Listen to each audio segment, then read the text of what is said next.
यहाँ हमारे सामने एक शक्ल मौजूद है और हमें इस शक्ल का अहाता निकालना है और इसका रकबा भी निकालना है। अब अहाता क्या होता है और रकबा क्या होता है, ये दोनों चीज़ें हम समझ लेते हैं।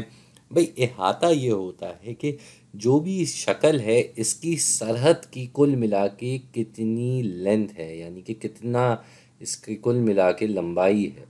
यानी कि अगर हम इन सारी अतराफ़ को आपस में जमा कर लें तो हमारे पास अहाता आ जाएगा।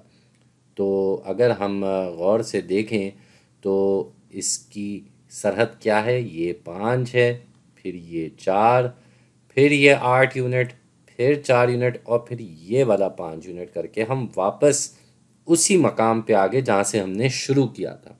तो अब हमें क्या करना है, इन सबको आपस में जमा करना है। तो ये 1 2 3 4 और 5, इन 5 नाप को जो है हम आपस में जमा कर लेंगे। इन 5 अतराफ़ को जमा करते हैं तो भाई पहले 5, फिर हमने इस 4 को देखा था तो फिर इसमें ये 4 जमा हो जाएगा, फिर इस 4 में हम ये 8 जमा करेंगे, इस 8 में फिर हम जमा करेंगे ये 4 एक और बार फिर, और फिर ये एक और बार हमने 5 जमा करना है। ठीक है, तो भाई ये 5 और 4 जमा होके बन गया 9, फिर हमारे पास आ गया यही 8, वापस लिख देते हैं, और ये और 5 और 4 भी आपस में जमा होके 9 बन गए। तो भाई ये 9, 8 और 9, 9 और 9 आपस में जमा होके बनते हैं 18, 18 में 8 जमा कर दें तो आ जाता है 26। ये मैंने पहले 9 और 9 को जमा कर लिया, लेकिन अगर आप 9 और 8 को जमा करते हैं और फिर 9 को करेंगे तब भी यही जवाब आएगा। 9 8 जमा होके 17 बनता है और 17 में 9 जमा करें तो जवाब आ जाता है 26। तो ये हमारे पास अहाता आ गया 26 यूनिट। अब बारी है इस शक्ल के रकबा निकालने की। अब अगर हम रकबा की बात करें तो रकबा क्या होता है?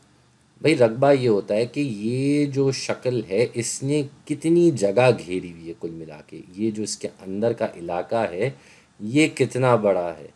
तो इसको हम क्या करेंगे, इसको हम दो हिस्सों में तकसीम कर देंगे। तो भाई पहला जो हिस्सा है वो है ये हिस्सा, जो ये ऊपर वाला हिस्सा है।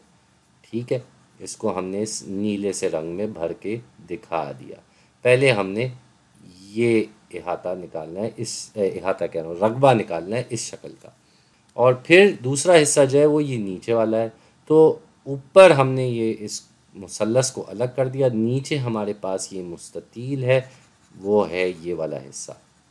तो हमें इन दोनों हिस्सों का अलग अलग रकबा निकालना है और इनको आपस में हमने फिर जमा कर देना है।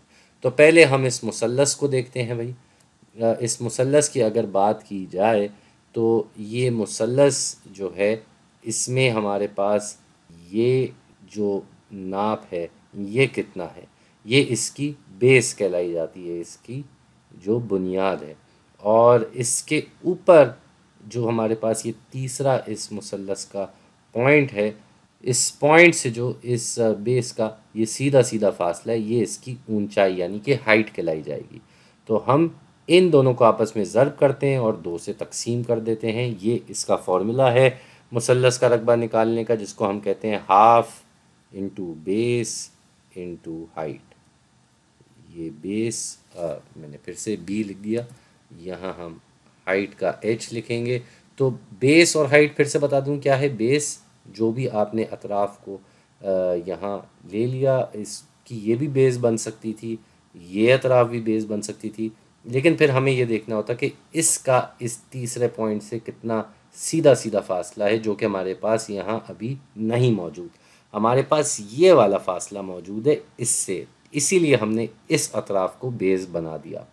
तो भाई इधर हम देख सकते हैं कि ये जो हमारे पास ये वाली अतराफ़ है, ये जो बेस हमने रखी है ये उतनी ही है नाप में जितनी ये नीचे वाली अतराफ़ हमें दी गई है 8। वो क्यों? क्योंकि भाई मुस्ततील है, तो इनकी जो आमने सामने वाली अतराफ़ होती हैं वो बराबर होती हैं।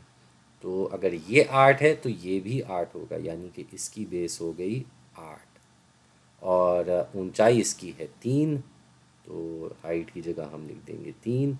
अब अगर हम देखें तो ये 8 इस 2 से तकसीम होके बन जाएगा 4, और हमारे पास इसका जवाब आ जाएगा 12।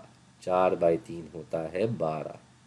ये तो हो गया भाई इस मुसल्लस का रकबा।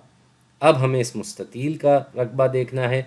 मुस्ततील का रकबा बहुत आसान होता है, हमें सिर्फ लंबाई और चौड़ाई को आपस में ज़र्ब करना होता है, जिसको हम अंग्रेज़ी में कहते हैं लेंथ इनटू ब्रेथ। और ये जो है हमें कैसे मिलेगी, ये लेंथ इसकी हमारे पास लंबाई है 4 और इसकी चौड़ाई है 8, तो इन्हें हम आपस में ज़र्ब कर देंगे। 3 लिख दिया, 8 लिखना था यहाँ पे। ये 4/8 करेंगे तो जवाब आ जाएगा 32।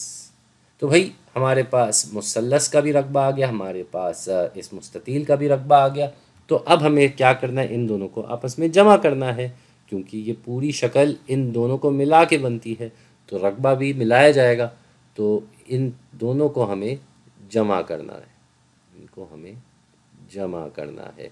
और आसानी के लिए हम यहाँ पे ये कॉसेन यानी कि ब्रैकेट भी लगा देते हैं, ताकि कोई कन्फ्यूजन यानी कि कोई आपको उलझन ना हो इसके ऊपर। तो 12 और 32 आपस में जमा करें तो जवाब क्या आ जाएगा भाई, हमारे पास जवाब आ जाएगा 44। 44 भाई 32 में पहले 12 का 2 जमा करेंगे तो 34 हो जाएगा, और फिर बाकी का 10 जमा करेंगे तो 44 हो जाएगा। तो इसका रकबा जो है पूरी शक्ल का वो है 44 यूनिट स्क्वायर, यानी कि 44 मुरब्बा यूनिट। और हमारा यहाँ काम ख़त्म हुआ, तो वीडियो भी अब ख़त्म ही हो जाएगी।